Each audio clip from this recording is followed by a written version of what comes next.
In 1920, Iraq was under British colonial rule, with policies designed to exploit its resources and suppress local autonomy.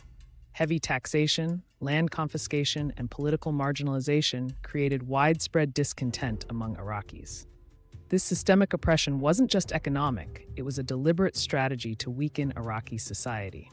The British framed any dissent as rebellion, but the reality was far more profound. The stage was set for a unified resistance, rooted in collective grievances against foreign domination. What made the 1920 resistance unique was its unprecedented unity. Sunni and Shia tribes, urban intellectuals, and religious clerics like Ayatollah Shirazi set aside differences to oppose British rule. Petitions demanding independence circulated, and secret meetings were held in mosques and desert camps. This wasn't a fragmented rebellion.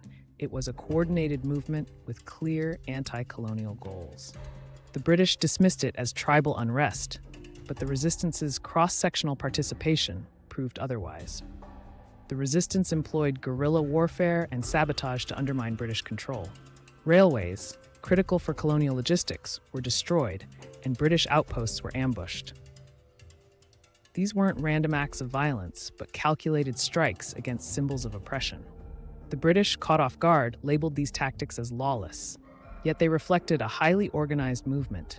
Interviews with historians reveal meticulous planning, debunking the myth of a chaotic rebellion. Britain retaliated with overwhelming force. Villages were bombed, leaders executed, and propaganda framed the resistance as savage. British newsreels depicted Iraqis as unruly rebels, while oral histories from survivors tell a different story, one of patriotism and sacrifice. This suppression aimed to erase the resistance's legitimacy, but it only deepened Iraqi resolve.